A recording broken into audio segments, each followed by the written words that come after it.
Gibran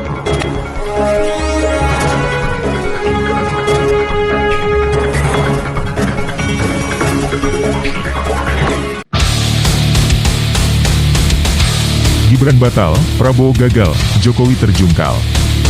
Oleh M. Rizal Fadillah, pemerhati politik dan kebangsaan. Gonjang-ganjing putusan MK yang berhasil meloloskan Gibran semakin kencang. Ketua MK Jimli Asidiki memberi sinyal atas pelanggaran kode etik yang berakibat pada pembatalan. Di samping itu, peraturan KPU belum menyesuaikan dengan putusan MK, sehingga pendaftaran Prabowo Gibran tidak memenuhi syarat. Serangan pada MK dari publik cukup dahsyat, begitu pula perpecahan internal di kalangan hakim MK. Efek dari putusan kontroversial dengan 3 hakim setuju mutlak, 2 hakim berbeda alasan, concurring opinion, dan 4 hakim menolak, dissenting opinion. Jika MK bekerja maksimal, maka potensial putusan batal. Gibran pun ikut batal. Bagaimana nasib Prabowo? Meski aturan memberi peluang untuk adanya penggantian, namun efek psikopolitis akan dirasakan. Pegangan kuat untuk memeluk Jokowi terlepas. Prabowo akan bimbang dalam negosiasi ulang koalisi. Mengorbankan mitra demi Gibran menggores luka. Prabowo gagal untuk 2 hal. Jokowi dan mitra koalisi. Prabowo akan terus gagal dalam membangun konsistensi karena terbiasa berada di ruang ambivalensi. Konstituen pun mulai kabur atau lari dan akan terus berlari menjauhi. Tinggal Jokowi yang merenung sendiri dalam sepi. Hari-hari kekuasaan semakin tidak pasti.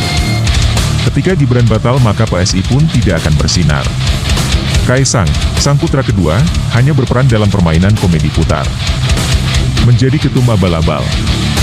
2 putra yang dimusuhi rakyat dan tidak memiliki masa depan itu, membuat Jokowi pusing 7 keliling.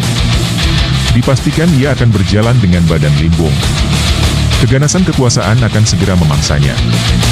Meskipun mahir dan nekat dalam berbohong, tetapi sejarah tidak pernah bisa dibohongi.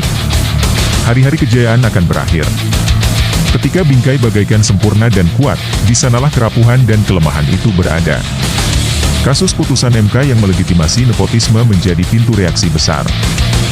Tanggal 20 Oktober 2023, mahasiswa telah mengawali aksi, tentu bukan terakhir kali. Bila saja 5 hari berturut-turut tanpa jeda mahasiswa berdemonstrasi, akan lain hasilnya. Tidak perlu sampai malam karena itu melanggar. Cukup sampai sore, tetapi berulang tiap hari, dengan gelombang yang semakin membesar. Tempatnya bukan di patung kuda, tetapi di gedung DPR MPR. Menggedor dan mengusik kenikmatan wakil-wakil rakyat. Rezim keluarga adalah alasan efektif untuk bergerak menuju pemaksulan. Ada mahasiswa, buruh, emak-emak, santri, ulama, serta kelompok perlawanan lainnya. Suasana jenuh dan kesal kepada rezim Jokowi sudah terasa di mana-mana. Hancur-hancuran bernegara di bawah kepemimpinannya. Jokowi sendiri seperti merasa kuat. Tetapi sebenarnya ia sedang menghitung waktu untuk tumbang. Urusan MK dapat membuat dirinya terjungkal. Ditambah persoalan lain yang menjadi utang. Utang uang, proyek, pelanggaran HAM, rempah, Cina, IKN dan lainnya. Daya beli rakyat yang terus melemah dan harga-harga yang melambung, menjadi kekuatan besar bagi rakyat untuk berontak dan melawan. People power mengalir mencari pintu. Dahulu kudeta PKI adalah pintu aksi rakyat untuk menumbangkan Soekarno. Di saat itu Soekarno kuat dan mampu mengendalikan seluruh kekuatan politik, termasuk TNI dan PKI. Kondisi ekonomi menjadi pintu masuk gerakan untuk meruntuhkan Soeharto. Di tangan Soeharto, digenggam semua kekuatan partai politik Ormas dan TNI. DPR MPR juga lumpuh. Tapi, semua berubah dengan cepat. Suara kritis yang dimulai petisi 50 menemukan momentum perubahan pada saat kekuasaan mencapai puncaknya. Jokowi mengulangi kembali. Padahal sudah ada warning dari petisi 100 yang mendorong pemulihan kedaulatan rakyat. Jokowi dan oligarki telah menodai dan merenggut paksa kehormatan demokrasi.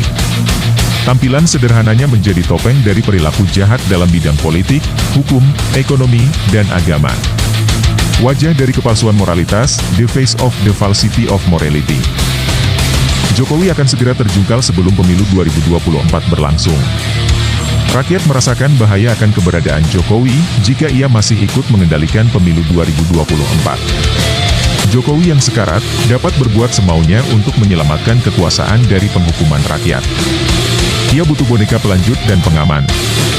Absolut pemilu 2024 itu harus dilaksanakan tanpa Jokowi. Jokowi yang karena ulahnya, mesti sudah terjungkal. Konstitusi mengatur mekanisme penjungkalan. People power adalah sarana yang efektif untuk itu. Anda tidak percaya? Boleh coba. Nothing is impossible. Anything can happen as long as we believe.